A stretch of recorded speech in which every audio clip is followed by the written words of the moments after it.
Hi everyone, मेरा नाम है सीप पाहुजा एंड आज हम नीट इन 10 मिनट्स टॉपिक्स शुरू करने वाले हैं जिसमें हम most important and little bit difficult topics को कवर करेंगे विद इन 10 मिनट्स, राइट। तो आज का जो पहला टॉपिक मैंने चूज किया है वो मोस्ट रिक्वायर्ड टॉपिक है, that is lac operon. Lac operon molecular basis of inheritance में जीन रेगुलेशन का पार्ट है। तो आ जाओ फटाफट से निपटाते हैं इसको। यस, तो सबसे पहले बेटा आपको पता होना चाहिए about basics of gene regulation कि जीन आपके अंदर बहुत सारे हैं लेकिन हर समय हर जीन ऑन नहीं होता। हर टिश्यू में डिफरेंट रिक्वायरमेंट्स है, तो उस हिसाब से हम जीन को ऑन कर सकते हैं, जीन को ऑफ कर सकते हैं। अब कुछ जीन आपकी बॉडी में ऐसे हैं जिनको बोला जाता है कॉन्स्टिट्यूटिव जीन या हाउसकीपिंग जीन्स, यानी कि ये मम्मी जीन्स है। मम्मी जीन्स का मतलब है ये हर वक्त क्या रहेंगे, ऑन रहेंगे, हमेशा ऑन रहेंगे।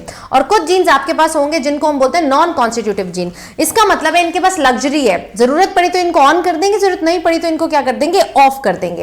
अब ये जो रेगुलेशन है ऑन और ऑफ का, ये यूकैरियोट्स में 4 लेवल पर होता है और प्रोकैरियोट्स में 1 ही लेवल पर होता है। रेगुलेशन होने का मतलब है कि आपके पास ऑप्शन है कि यार मेरा मन जब मन आए मैं इस प्रोसेस को बीच में रोक सकती हूं। अब यूकैरियोट्स में मैं ये प्रोसेस बीच में कब कब रोक सकती हूं?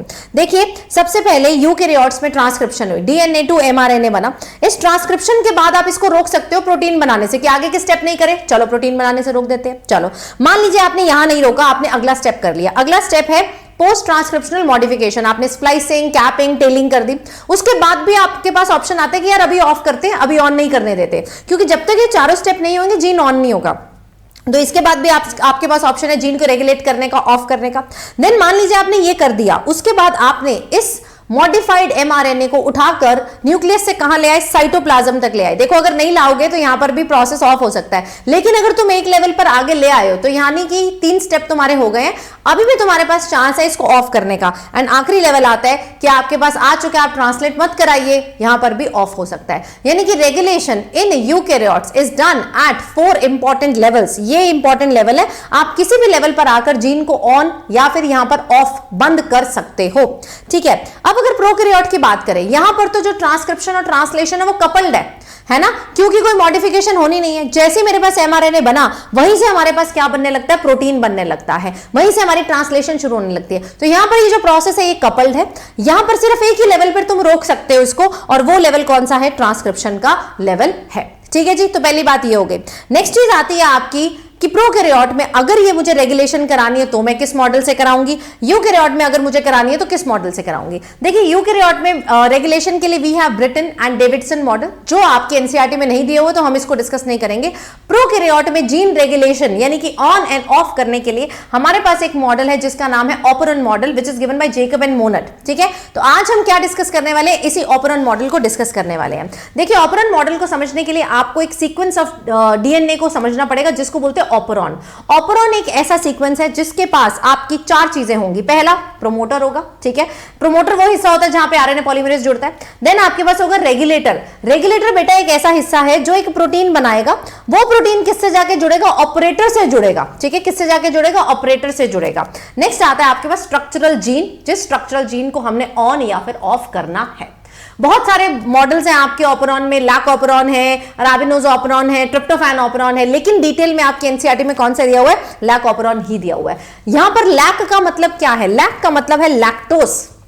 लैक्टोस ऑपरॉन एक इंड्यूसेबल ऑपरॉन है, यानी कि जनरली ये ऑफ अवस्था में प्रेजेंट होता है, लेकिन जब इसका इंड्यूसर आ जाएगा तो आप इसको ऑन कर सकते हैं। तो इंड्यूसेबल ऑपरॉन वो होता है जो जनरली ऑफ बैठा होता है, अभी जीन ऑफ है लेकिन जरूरत पड़ी इंड्यूसर आएगा तो यार हम इसको ऑन कर देंगे। अब आ जाते हैं इसके पूरे स्ट्रक्चर, इसको आपको याद करना है। देखिए, ये सीक्वेंस है ऑपरॉन का जिसमें आपको याद रखना है PIPO, PIPO, where P stands for promoter, I stands for, तुम सोचोगे इंड्यूसर, नहीं, ये I इंड्यूसर नहीं है, ये I इनहिबिटर है। Then again P stands for promoter, O for the operator, पीपो, याद रखना है पीपो, ZYA, ये अपना स्ट्रक्चरल जीन है। इसी जीन को हमें या तो ऑफ करना है या फिर क्या करना है, ऑन करना है। भैया ये ZYA काम क्या है, हम कराना क्या चाह रहे हैं। देखिए, prokaryotic cell for example E coli है, ई कोलाई को एनर्जी चाहिए, एनर्जी के लिए कौन चाहिए, ATP चाहिए, ATP के लिए कौन चाहिए, ग्लूकोज चाहिए। तो ग्लूकोज लाने के लिए हम इसको क्या देते हैं, लैक्टोज। तुमको पता है लैक्टोज टूट के क्या बनाता है, ग्लूकोज प्लस गैलेक्टोज बनाता है।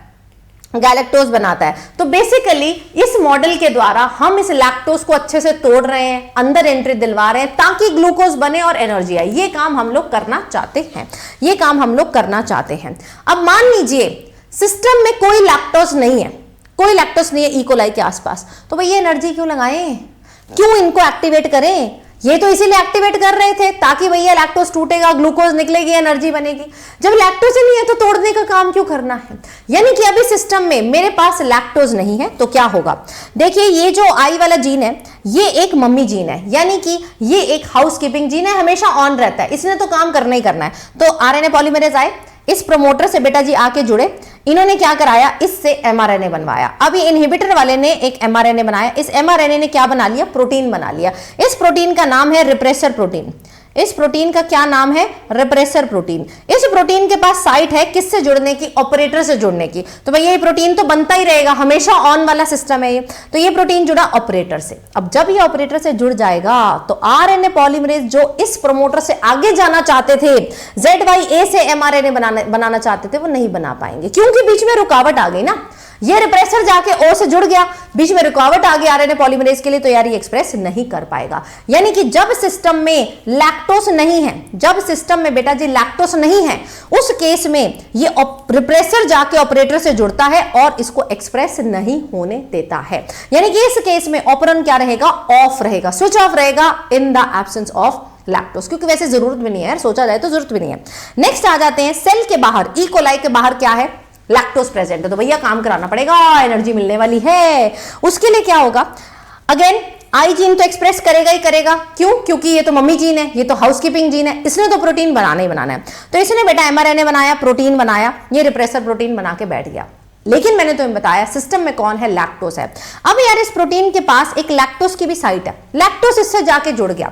जैसे ही लैक्टोज इससे जाके जुड़ेगा, अब बेटा ये ऑपरेटर के पास नहीं जा पाएगा, अब ऑपरेटर से नहीं जुड़ पाएगा। जैसे ही इस रिप्रेसर प्रोटीन को लैक्टोज मिला, इसकी बाइंडिंग ऑपरेटर से अब नहीं हो पाएगी। अगर बेटा ऑपरेटर से इसकी बाइंडिंग नहीं हुई तो जो आरएनए पॉलीमरेज चल रहे थे वो आगे चल जाएंगे, उनको कोई प्रॉब्लम नहीं होगी, they will move further. RNA polymerase आगे गए तो यार Z भी एक्सप्रेस कर गया, YB और AB। अब जरा ध्यान दो, ये प्रोकैरियोटिक है। प्रोकैरियोटिक में यहां एक ही जीन में तुम देख रहे हो, एक ही सीक्वेंस में मल्टीपल फंक्शनल जीन दिख रहे हैं। यानी कि इससे एक अलग प्रोटीन बन रहा है, Y से एक अलग प्रोटीन बन रहा है, A से एक अलग प्रोटीन बन रहा है। इस कंडीशन को, जिसमें बहुत सारे फंक्शनल जीन एक ही सीक्वेंस में, समझ रहे हो, फंक्शनल जीन एक ही सीक्वेंस में होने का मतलब है इसके पास अपना AUG, अपना स्टॉप कोडोन, इसके पास अपना AUG, अपना स्टॉप कोडोन, इसके पास भी अपना AUG, अपना स्टॉप कोडोन, यानी कि मल्टीपल सिस्ट्रॉन एक साथ हैं। इसको हम बोलते हैं polycistronic condition. P for prokaryote, P for polycistronic condition. हमारे में ऐसा नहीं होता, हम क्या है, मोनोसिस्ट्रॉनिक है।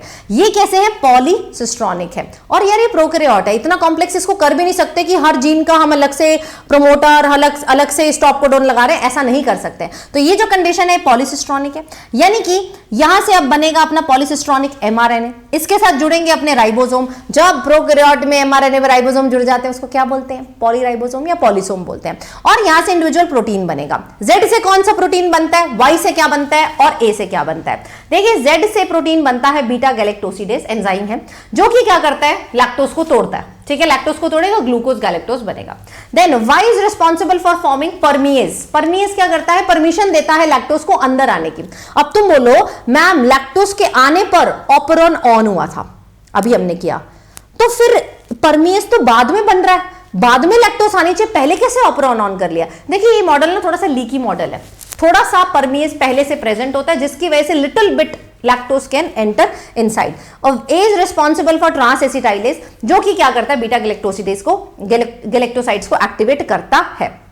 ठीक है, तो यहां हमने देखा कि जब लैक्टोज मीडियम में नहीं है तो हम इसको क्या रख रहे हैं, ऑफ रख रहे हैं। जब लैक्टोज मीडियम में है तब हम इसको क्या रख रहे हैं, ऑन रख रहे हैं। यानी कि लैक्टोज के आने पर ये जो ऑफ पड़ा हुआ ऑपरॉन है ये ऑन हो जाता है। इसकी वजह से इस ऑपरॉन को क्या बोलते हैं, इंड्यूसेबल ऑपरॉन बोलते हैं, कि जनरली ऑफ बैठा होता है लेकिन इंड्यूसर आने पे ऑन हो जाएगा। इसका इंड्यूसर कौन है, लैक्टोज या फिर एलोलैक्टोज, दोनों ही इसके इंड्यूसर हैं। ठीक है, और ये लैक्टोज नेगेटिव रेगुलेशन के अंदर है अगर तो लैक्टोज नहीं है, भैया लैक्टोज नहीं है तो नेगेटिव कंट्रोल के अंदर चल रहा है, लेकिन कल को लैक्टोज आ जाएगी तो पॉजिटिव रेगुलेशन भी हो जाएगी ना। तो एनसीईआरटी में एक आखिरी में लाइन दी हुई है कि lac operon is under the positive और नेगेटिव रेगुलेशन ऑल्सो। अगर लैक्टोज नहीं है तो नेगेटिव रेगुलेशन चल रही है तो पॉजिटिव हो जाएगी, but it is beyond the scope of discussion. तो ये डिस्कस नहीं करना, आपको बस इस पूरे ऑपरॉन को समझना है, इसका सीक्वेंस आपको आना चाहिए, PIPO ZYA, और साथ में आपको पता होना चाहिए कि कब ऑन है कब ऑफ है। अब मान लो सिस्टम में लैक्टोज नहीं है, मीडियम में क्या है, ग्लूकोज है। अब थोड़ा दिमाग लगाओ, ऑपरॉन को ऑन रखें या ऑफ रखें, दिमाग लगाओ, कॉन्सेप्ट लगेगा। कॉन्सेप्ट कहते हैं कि ऑपरॉन से हम बेसिकली लैक्टोज को तोड़ के ग्लूकोज ही तो बना रहे थे। अब सिस्टम में ऑलरेडी ग्लूकोज है तो तोड़ने का प्रक्रिया क्यों करें, एंजाइम क्यों बनाएं तोड़ने वाले, ऑलरेडी ग्लूकोज प्रेजेंट है। अगर सिस्टम में ऑलरेडी ग्लूकोज प्रेजेंट है तो हमको ये कार्यक्रम करने की जरूरत नहीं है, ऑपरॉन को क्या कर देंगे, ऑफ कर देंगे, क्योंकि सारा पर्पस तो डिसॉल्व हो गया ना, ग्लूकोज ही बनाना था, वो बना बनाया हमें मिल गया। तो लैक्टोज की प्रेजेंस में इट इज ऑन, लैक्टोज की एब्सेंस में इट इज ऑफ, ग्लूकोज के प्रेजेंस में it is of. So I hope आपको ये 10 मिनट्स में टॉपिक समझ आया होगा। बाकी बेटा और क्या टॉपिक्स चाहिए मुझे कमेंट्स में बताना, और सीरीज कैसी लगी कमेंट्स में जरूर बताना। आई वांट कि आपके मैक्सिमम हेल्प करूं इन लास्ट 20 डेज में। Thank you so much guys.